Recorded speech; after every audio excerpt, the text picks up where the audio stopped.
Salut les gars, ça bouge? Dans un futur proche, le changement climatique provoque un effondrement environnemental et les ressources deviennent rares. L'élite vit dans de beaux endroits habitables appelés le Nouveau Monde, tandis que les classes inférieures sont coincées dans un désert connu sous le nom d'Ancien Monde. Cependant, à cause du manque de ressources, même l'élite souffre de réglementations très strictes. Les naissances sont contrôlées par le gouvernement et les couples souhaitant avoir des enfants doivent passer par une évaluation de 7 jours afin de déterminer s'ils sont aptes à élever un enfant.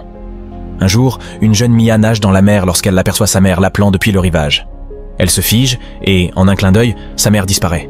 Affolée, Mia recommence à nager aussi vite qu'elle le peut, et lorsqu'elle refait surface, elle est plus âgée, car tout cela n'était qu'un souvenir.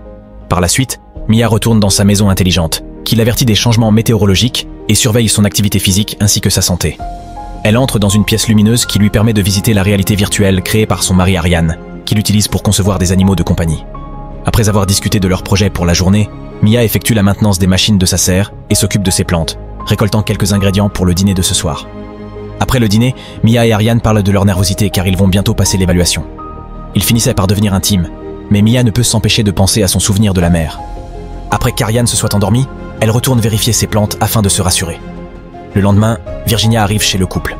Elle sera l'évaluatrice qui vivra avec eux pendant une semaine pour décider s'ils doivent devenir parents.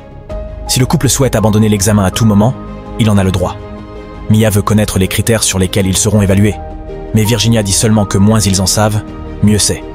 Elle affirme vouloir connaître leur vrai visage. Puis Virginia les interroge séparément. Elle les fait parler de leur relation, des détails de leur intimité et de leur enfance. Mia explique que sa mère et sa sœur ont été envoyées dans l'Ancien Monde quand elle était petite, donc elle ne s'en souvient pas bien. Virginia se rend compte que la mère de Mia était une dissidente et se demande si Mia a également des opinions négatives envers l'État. Mais Mia lui assure que non. Lorsque Virginia demande pourquoi ils veulent un enfant, ils parlent de contribuer à l'avenir de la société, de se sentir accompli et de donner à un enfant un sentiment d'appartenance.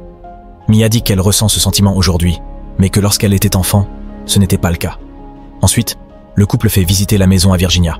Elle teste le lit d'enfant et se plaint qu'il y a des ressorts lâches. Elle ignore le couple lorsqu'ils lui disent que le matelas n'a pas de ressort. Elle approuve leur chambre, mais ne semble pas impressionnée par l'espace virtuel d'Ariane. Ensuite, elle visite la serre et trouve curieux que la seule chose que Mia possède de sa mère soit une fleur. Virginia demande un accès complet à toutes les zones de la maison, ce que le couple a déjà programmé dans l'intelligence artificielle.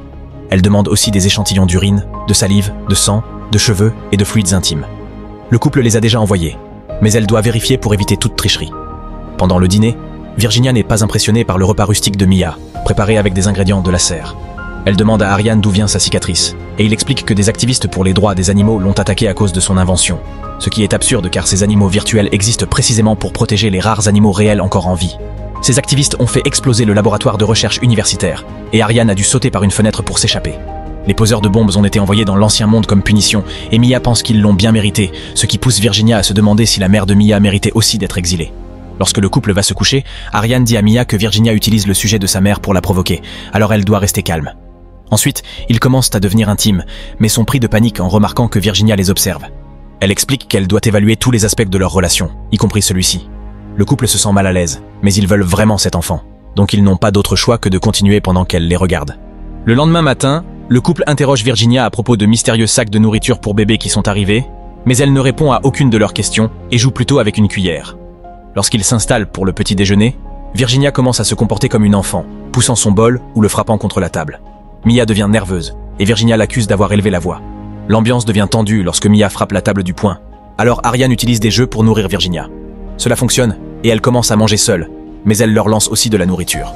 Ariane jure quand un peu de nourriture atterrit dans son œil, et Virginia répète les gros mots pendant qu'ils se précipitent dans la salle de bain pour se nettoyer.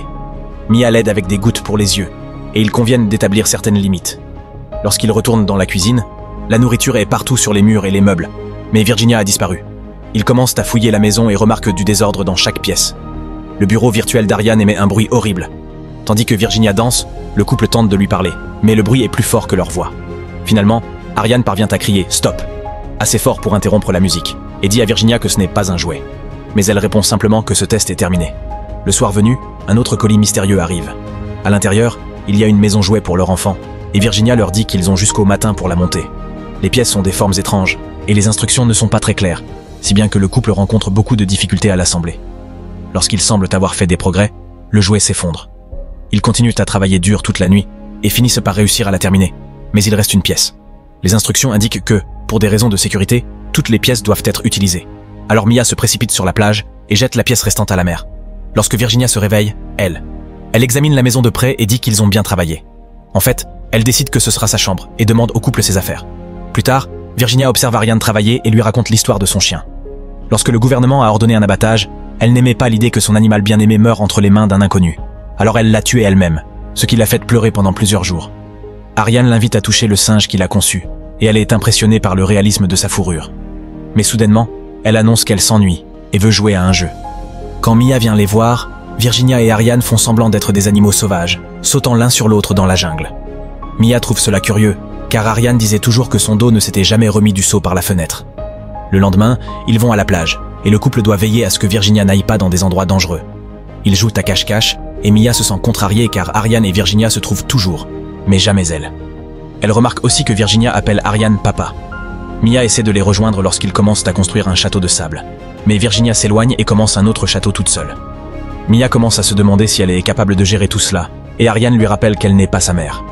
À ce moment-là, il remarque que Virginia a disparu et que ses chaussures sont dans l'eau. Une vague rejette bientôt Virginia sur le sable et Mia se précipite à ses côtés pour l'aider. Une Virginia glaciale s'éloigne d'elle et Mia ne peut s'empêcher de craquer, se demandant s'il est mal d'aider et si elle aurait dû la laisser se noyer. Virginia s'en va immédiatement et Ariane réprimande Mia pour avoir réagi ainsi. Sur le chemin du retour, Virginia demande à Ariane de la porter. Bientôt, il se met à pleuvoir et le dos d'Ariane lui fait mal, alors il doit la reposer. Mia propose de la porter à son tour, mais Virginia dit qu'elle ne veut que papa.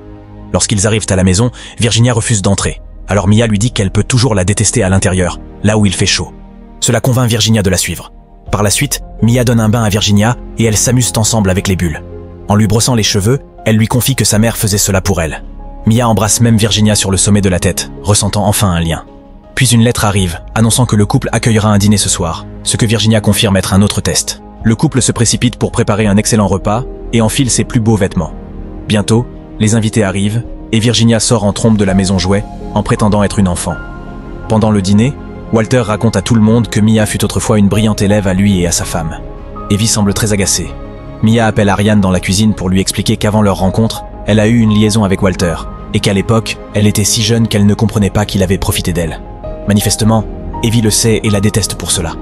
Voyant Mia trembler, Ariane la réconforte et lui rappelle que ces personnes ont été envoyées exprès pour les provoquer, alors ils ne doivent pas leur laisser la victoire. Quand ils retournent à table, Mia doit aider Virginia à manger et empêcher qu'elle ne s'étouffe. Peu après, un autre invité arrive, et Ariane est surpris de voir sa mère, qui n'est pas ravie d'être là. Virginia continue à se comporter mal, et Mia fait de son mieux pour la contenir, tandis que les adultes à table commencent à débattre sur le bien fondé d'avoir des enfants.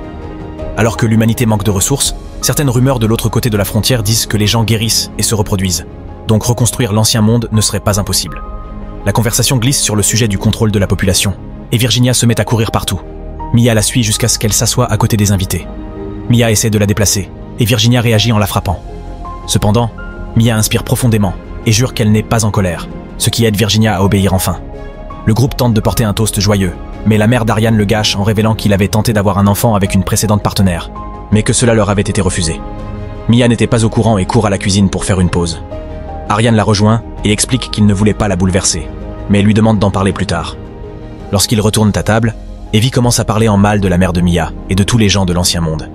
Elle explique aussi qu'elle a 153 ans, donc elle se souvient de ce qu'était le monde avant. Virginia s'assoit sur les genoux d'Evie et lui demande des détails. Alors Evie raconte combien il était difficile de survivre lorsque l'apocalypse est survenu. Elle pense que diviser la société en deux mondes était nécessaire pour sauver l'humanité, et que les jeunes vont tout gâcher en ayant plus d'enfants. Soudainement, Evie se met en colère et repousse Virginia car elle a uriné sur ses genoux. Mia est bouleversée de voir Virginia blessée au sol, et quand Evie dit que le fait d'être une mauvaise mère est héréditaire, Mia la gifle. Après cela, tous les invités partent. Mia couche Virginia et sourit lorsqu'elle la remercie de l'avoir défendue. Virginia la surprend en l'embrassant sur les lèvres, ce qui fait que Mia se retire aussitôt. Ensuite, Mia va dans sa chambre et se dispute avec Ariane pour ne pas lui avoir parlé de sa tentative d'avoir un enfant avec une autre, sans savoir que Virginia peut les entendre crier. Ariane explique qu'il a gardé cela secret pour qu'elle ne pense pas qu'il n'était pas à la hauteur. Le couple s'excuse mutuellement et admet que tout cela est très difficile. Mais au moins l'évaluatrice partira dans 2 jours. Virginia entend cela également. Au milieu de la nuit, Virginia va dans leur chambre car elle a fait un mauvais rêve. Ariane lui dit de retourner dans son lit, mais Mia lui permet de dormir avec eux. Le lendemain, Mia reçoit un appel de l'hôpital. Sa sœur a eu une embolie et est en soins intensifs. Mia se prépare à partir et Ariane pense que c'est une mauvaise idée de quitter la maison alors qu'ils sont encore en pleine évaluation. Lorsqu'ils annoncent cela à Virginia, elle dit que Mia a le droit de partir, mais que cela mettra fin au processus d'évaluation. Une dispute éclate, et Mia affirme qu'il devrait y avoir une exception pour les urgences. Elle fait aussi remarquer que prendre soin de sa sœur est un bon exemple à donner à un enfant. Virginia accepte de faire une exception, mais Mia doit revenir avant 6 heures du matin. Cette nuit-là, Ariane essaie de dormir seule, mais Virginia grimpe sur lui en disant qu'elle a fait un cauchemar. Puis elle commence à se comporter de manière suggestive avec lui, prétendant que cela fait partie de l'évaluation et que cela restera entre eux. Ariane essaie de dire non, mais Virginia le gifle et continue jusqu'à ce qu'ils aient terminé. Lorsque Mia revient de son voyage, elle les trouve tous les deux sur le lit et parvient à s'interposer entre eux. Le lendemain matin, Mia explique que ce n'était pas sa sœur qui était à l'hôpital. Il y a eu une confusion avec une autre personne portant le même nom. Ariane commence à se méfier de Virginia, qui appelle Mia maman, pour lui faire plaisir. Par la suite, Mia demande à Ariane de surveiller Virginia pendant qu'elle va nager. Virginia le dérange pendant qu'il travaille, alors il lui dit qu'ils pourront jouer plus tard. En sortant, Virginia appelle Mia, mais celle-ci ne l'entend pas. Par vengeance, Virginia va dans la serre et commence à tout détruire, y compris les installations de gaz et les câbles électriques. La combinaison de ces éléments déclenche un incendie, et Virginia panique en appelant ses parents. La fumée l'affaiblit rapidement, et elle peut à peine bouger. De plus, des débris tombés bloquent la porte. Mia, qui revient lentement, se met à courir en voyant la fumée au loin. Ariane est encore en train de travailler, et l'intelligence artificielle de la maison doit l'alerter de l'urgence dans la serre. Il s'approche du bâtiment, mais les souvenirs de l'attentat à la bombe le terrifient face aux flammes. Mia donne des coups de pied dans la porte, mais elle ne cède pas à cause des débris. Elle lance une pierre et parvient à créer un trou suffisamment grand pour entrer. Virginia est inconsciente, alors Mia doit traîner son corps jusqu'au trou et la pousser dehors. Une fois la famille suffisamment éloignée de l'incendie, Mia doit regarder son précieux projet partir en fumée. Ce soir-là, Virginia refuse de manger et quitte la table. Mia la suit jusqu'à la plage et lui reproche d'avoir détruit sa serre. Mais Virginia s'éloigne encore une fois sans répondre. Le lendemain, Virginia informe le couple que leur demande a échoué. Ils n'auront pas d'enfants. Ariane entre dans une crise, car cela signifie qu'il a triché pour rien, et Mia est si choquée qu'elle se met à rire. Virginia ignore les cris d'Ariane et s'en va simplement. Le couple déjeune ensuite dans un silence total tout le reste de la journée. Mia nettoie la maison jouet et y trouve la pièce supplémentaire que Virginia avait utilisée pour tout casser. Furieuse, elle retourne chez elle et détruit le jouet à coups de pelle, en pleine crise de nerfs. Ariane la serre fort jusqu'à ce qu'elle se calme, puis lui annonce qu'il a quelque chose à lui montrer. Il l'emmène dans la salle virtuelle et lui fait la surprise d'un bébé-fille numérique. Mia la tient avec un grand sourire pendant un moment, mais la laisse soudainement tomber en disant que le bébé ne sent rien, ce qui brise l'illusion. Ariane, désespérée, essaie de la convaincre qu'ils peuvent retrouver une vie normale et être heureux à deux, mais Mia dit qu'elle n'en est plus capable et s'en va. Quelque temps plus tard, Mia retrouve Virginia vivant dans un appartement délabré. Virginia menace d'appeler la police, mais Mia refuse de partir tant qu'elle n'a pas compris pourquoi leur dossier a été rejeté. Après une longue dispute, Virginia finit par avouer que personne n'a été accepté depuis 6 ans à cause des ordres du gouvernement. Les évaluations continuent uniquement pour entretenir l'illusion, et on promet un enfant aux évaluateurs si le travail est assez dur. La plupart ne tiennent pas et finissent par abandonner. Une semaine plus tard, on apprend que Virginia a une fille décédée, ce qui la pousse à s'effondrer. Alors qu'elle raconte toutes les humiliations qu'elle a subies pour exercer ce travail, Mia lui exprime sa compassion et se demande s'il est vrai que la vie revient peu à peu dans l'ancien monde. Par la suite, Virginia rend visite à un autre couple pour une évaluation. Mais elle n'en peut plus et se jette du balcon pour mettre fin à ses jours. Chez lui, Ariane trouve du réconfort dans la réalité virtuelle où il vit avec une fausse Mia et une fille devenue adulte. Mia, quant à elle, se rend à la frontière et après avoir reçu une combinaison de protection, elle part explorer l'ancien monde. Le climat est terrible, mais elle retire quand même son masque, prête à renouer avec une vie plus naturelle. Merci d'avoir regardé. N'oubliez pas de vous abonner et d'activer les notifications pour voir plus de vidéos comme celle-ci.